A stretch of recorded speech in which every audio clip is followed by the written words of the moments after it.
बिस्मिल्लाहिर्रहमानिर्रहीम, अस्सलाम वालेकुम।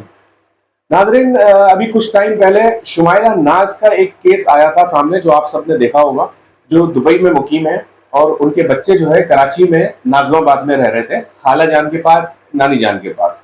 तो वो सबके सामने वो केस है। क्या था, वो जॉब कर रही थी वहां पर, डिवोर्स हो गई थी, तो बच्चे जो है बिन बाप के बिन माँ के खाला जान और नानी के पास पल रहे थे। तो बच्चों के ऊपर क्या हुआ, तशद्दुद हुआ, बच्चे छोड़ के चले गए। शुमाइला नाज साहिबा ने जो है वो दुबई से सोशल मीडिया पर मुहिम चलाई कि जी मेरे बच्चे अगवा हो गए। बाद में पुलिस ने वो केस हल कर दिया, वो बच्चे अगवा नहीं हुए थे, घर में तशद्दुद, शायद ऐसा कुछ सीन हुआ, वो आप सबको पता है। अभी अरमान भाई जो है वो आज एक खबर लेकर आए हैं कि केस दिन ब दिन बढ़ते जा रहे हैं। अरमान भाई, वो क्या केस है? बेबी क्या नाम है? बेबी जेलिंग का। बड़ा अफसोस, बहुत अफसोसनाक खबर है जो अरमान भाई लेकर पूरा, मतलब इस वक्त जो है पूरा बैनुल अक़वामी मीडिया इसको बहुत ज्यादा कवरेज दे रहा है, बहुत ज्यादा सुर्खियों में। जब मैंने उस बच्ची की आखिरी वॉइस सुनी, जो उसकी आखिरी चीखें जो कैमरों में रिकॉर्ड हुई, वो जिब्रान भाई मैं बता नहीं सकता, मेरा वजूद हिल गया वो आवाजें सुन के। 16 माह की वो बच्ची, सिंगल मदर, उसकी जो माँ है वो जो सिंगल मदर है बेसिकली, तो वो अपने बॉयफ्रेंड के साथ जो है वो चली गई बच्ची को 10 दिन के लिए अकेला छोड़ के घर में, बेयारो मददगार। मतलब कोई उनकी मुलाजमा या ऐसा नहीं, कुछ भी नहीं, कुछ भी नहीं, कोई केयर टेकर नहीं, कुछ भी नहीं, बिल्कुल खाली बंद घर में वो उस बच्ची को छोड़ के, जान छुड़ा के चली गई। और वो सोशल मीडिया पर अपनी मुख्तलिफ जो है वो तस्वीरें जो है वो शेयर करती रही और अपने बॉयफ्रेंड के साथ वो घूम रही थी।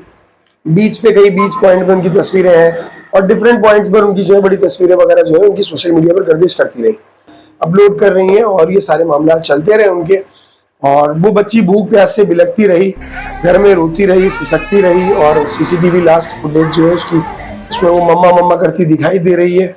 और 16 माह यार कोई एज नहीं होती है और एक गैर जिम्मेदाराना हरकत ये उसकी माँ ने की। खैर, जब वो 11वें दिन वापस अपने घर की तरफ आती हैं, तो जब वो वापस आई तो देखती हैं कि बच्ची मुर्दा हालत में मिली। और उसकी जो लास्ट जो फोरेंसिक रिपोर्ट वगैरह जो आई है उसकी, तो उसमें जो है वो बड़ा दिल दहला देने वाला मामला है कि वो बच्ची भूख और प्यास से बिलख बिलख के मर गई, चीखती रही। अच्छा, बीच में कुछ ऐसा भी हुआ कि जब अभी ये केस चला उसके ऊपर, तो उसने ये बयान दिया कि मैं बहुत ज्यादा डिप्रेशन में थी, बहुत ज्यादा डिप्रेस्ड थी, जिसकी वजह से मैंने राह फरार इख्तियार करी और मैं बच्ची को छोड़ के चली गई। बीच में मुझे ख्याल आया कि मैं किसी को बोलूं कि यार मेरी बच्ची घर में अकेली है, मैं किसी को फोन करके बता दूं ये बात, लेकिन मैंने वो भी नहीं करा। मैं फिर अपनी मस्तियों में लग गई और मैं बहुत ज्यादा डिप्रेस्ड थी, जिसकी वजह से ये मुझसे कारनामा सरजद हुआ, ये जो मामला हुआ उसने एक्सेप्ट करी ये बात। तो खैर, सजा तो बहुत बड़ी बनती थी इसके ऊपर, लेकिन बैनुल अक़वामी जो जज हैं उन्होंने पता नहीं क्या सोचते हुए बहरहाल उस माँ को जो है उम्र कैद की सजा दे दी। अच्छा, कुछ पड़ोसियों ने भी बताया कि हमें बच्ची की आखिरी दिनों में कुछ चीखने चिल्लाने की आवाजें भी आई घर से। वो भूख से तड़प रही थी, बिलख रही थी, चिल्ला रही थी, लेकिन पड़ोसियों ने भी, यार मतलब बेहिसी, आप ये चेक करें माशरे की, हम सिर्फ पाकिस्तान का रोना रोते रहते हैं, बैनुल अक़वामी सतह पर भी ये बेहिसी के मामला है यार, आप इसको एक्सेप्ट करना पड़ेगा कि वो बेहिसी के मामला की, बच्ची के रोने की तड़पने की आवाजें आती रही, चीखने की आवाजें आती रही, लेकिन वो पड़ोसियों ने भी एतराफ करा कि जी हमने आवाज सुनी लेकिन हम गए नहीं। यार क्यों नहीं देखा? आप देखो तो सही, एक बच्ची नॉन स्टॉप क्यों रो रही है, भूख से बिलख रही है, फिर बेहोश हो जा रही है, फिर होश में आ रही है, फिर वो रो रही है, चीख रही है, फिर वो बेहोश हो जा रही है और वो इसी तरह अपना दम तोड़ देती है भूख प्यास। तो 2-3 दिन में एक्सपायर हो गई होगी। वल्लाह आलम यार, पूरा केस तो स्टडी नहीं करा, लेकिन मैं जितना पढ़ा मुझसे नहीं देखा गया, नहीं सुना गया और मैं खुद तड़प गया यार, क्योंकि मैं औलाद की तलब जो है ना, मैं जानता हूँ, औलाद की तलब मैं जानता हूँ। और बैनुल अक़वामी मीडिया इसको बेशक बहुत ज्यादा दिखा रहा है, ये तो खैर एक बात हो गई, लेकिन ये अल्हम्दुलिल्लाह कि हम लोग मुसलमान हैं। अल्लाह ताला ने हमें बेहतरीन मजहब, बेहतरीन दीन में हमें पैदा करा और शुक्र अल्हम्दुलिल्लाह कि हमारे पास बेहतरीन डिप्रेशन से निकलने का इलाज है कुरान पाक। बेशक कि हम लोग कुरान पाक की तिलावत करते हैं, अल्लाह ताला से बातें करते हैं, हम कलाम हो जाते हैं अपने परवरदिगार से, तो हम डिप्रेशन से निकलते हैं, नमाज पढ़ते हैं, हम जाके डिप्रेशन का बेहतरीन इलाज है। तो ये मामला है, मैं कहूंगा कि भाई जो लोग डिप्रेशन में अपने आप को बताते हैं कि यार बहुत ज्यादा डिप्रेस्ड हैं, बहुत ज्यादा परेशान है किसी भी वजह से, कुरान की तिलावत करें, नमाज पढ़ें और अल्लाह ताला जो है ना रास्ते निकालने वाला है। हम लोगों पे बड़ी रहमत है कि हम लोग नबी सल्लल्लाहु अलैहि वसल्लम की उम्मती हैं, तो बड़ा अल्लाह ताला ने हम लोगों पे करम रखा हुआ है कि हमें चाहिए कि हम अल्लाह ताला की तरफ रुजू करें। दूसरा ये कि यार फलस्तीन में, ये तो खैर बैनुल अक़वामी एक बच्ची थी क्रिश्चियंस ईसाई मजहब से और जेलिन नाम है इस बच्ची का बेसिकली। औलाद का कोई मजहब नहीं होता। लेकिन बच्ची का कोई मजहब नहीं है। लेकिन एक बात ये भी है कि यार हजारों, सैकड़ों नहीं हजारों बच्चे फलस्तीन में कट गए। और यार जो अभी बैनुल अक़वामी मीडिया और यूट्यूबर्स चीख चीख के बेबी जेलिन के बारे में बता रहे हैं, मैं मानता हूँ, एतराफ करता हूँ कि वाकई बहुत तकलीफ देने वाला मामला था। माँ ने मारा, बहुत तकलीफ देने वाला मामला है।